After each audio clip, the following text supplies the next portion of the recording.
the basics. Now shall we start off one by one with the organisms? The first one, look at the name, Diphyllobothrium latum, the lengthiest name. What all do you know about it till now? It is gonna be the longest. How many hosts it's gonna have? The maximum. It's gonna have 3 hosts. Does it have, see, diphylum. What I told you was it's gonna look like a leaf. Does it have any suckers? No. Everything you know now. There are no suckers. Does it have any hooklets? Nahi. Diphyllobothria lata, tata to the hooklets. It's not gonna have any hooklets also. What does it have? Why do you call it di?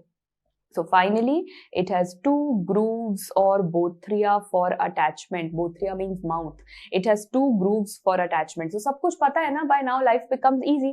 And how many hosts did you tell me? You said it has 3 hosts. So why don't you tell me the host?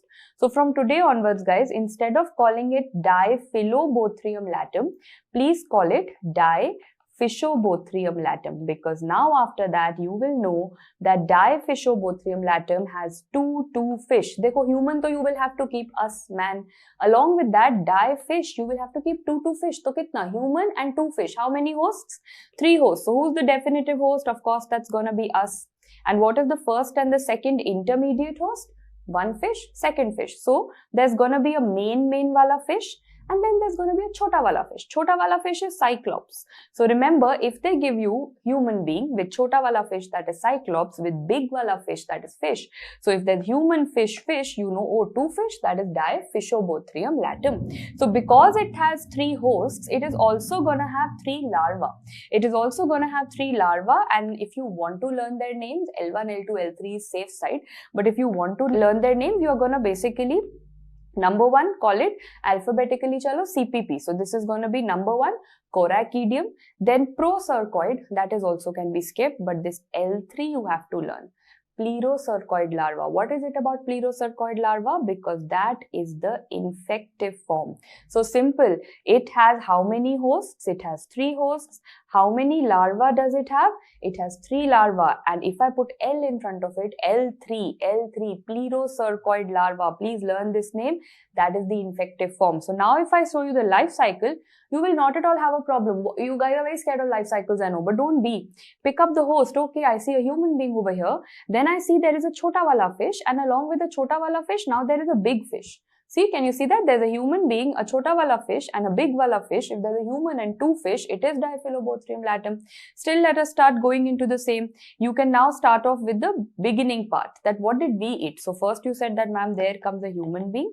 This chota wala fish must have been cyclops, and this big wala fish that you're referring to must be fish. So basically what I'm eating is I'm eating fish. I'm eating some fish. Many fish lovers over here. I'm not here to scare you, but this is the kind of undercooked or raw fish that they are having.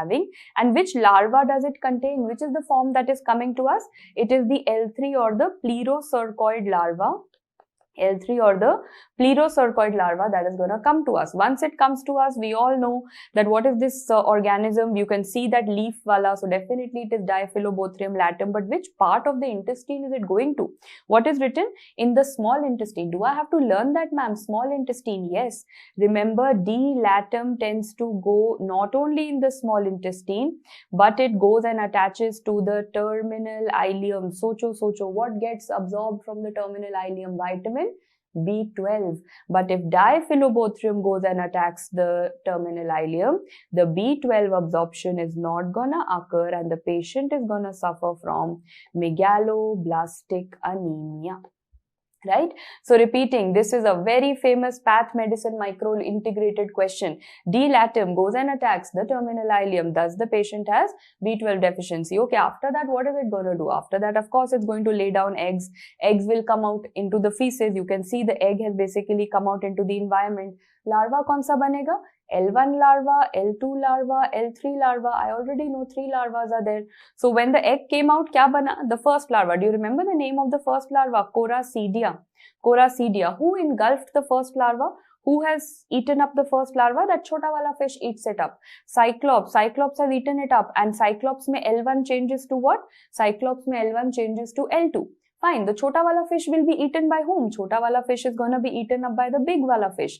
And over there, the larva will change into what? It will change into L3, and then that L3 larva, who's going to eat the bada wala fish? I will eat the fish. So every time someone eats someone, one larva form changes. We passed eggs, it made L1, but when Cyclops ate it, it became L2. When bada wala fish ate it, it became L3. When L3 came into us, it became an adult. So simple, L1, L2, L3, and Diphyllobothrium latum. I'm going to call it Diphyllobothrium latum only. What are the clinical features? Like I told you, it's an intestinal infection.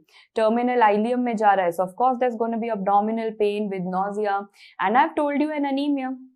Bothriocephalus anemia. Oh my god, what a big name.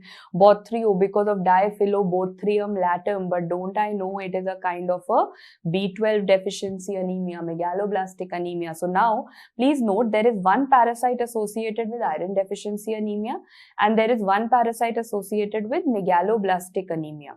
So with iron deficiency anemia, what I'll be teaching you right in the end in the nematodes is going to be the hookworm. And right now, D latum I have taught you. Lamba sa naam, Diphyllobothrium for big megaloblastic anemia. Diphyllobothrium for megaloblastic anemia. Okay. Now tell me, how does the egg look like? You will say, ma'am, ab bar nahi karenge. We have done it once. All the eggs are going to have that lid. So sometimes the lid will be open, sometimes lid will be closed. Confuse nahi hona. Over here, the lid is closed. So don't feel that, Arey ma'am, I could not see the lid. The lid, you will see an imaginary line in the center. So yes, there is definitely going to be a lid. Wo bhi nahi dikha. By chance, you say, ma'am, in the exam, I could not zoom in, lid nahi dikha. Look at the other end, it will have a knob. So all of these operculated eggs will have a lid, and on the other end, they're going to have a knob, and that is how you're going to identify. Remember, what was the mnemonic for operculated eggs? Operculated eggs are STD, Spirometra, Trematodes, Diphyllobothrium latum. So the egg is in front of you. How are you going to treat this? Of course, the treatment of almost all is going to be praziquantel. Let's move forward. Diphyllobothrium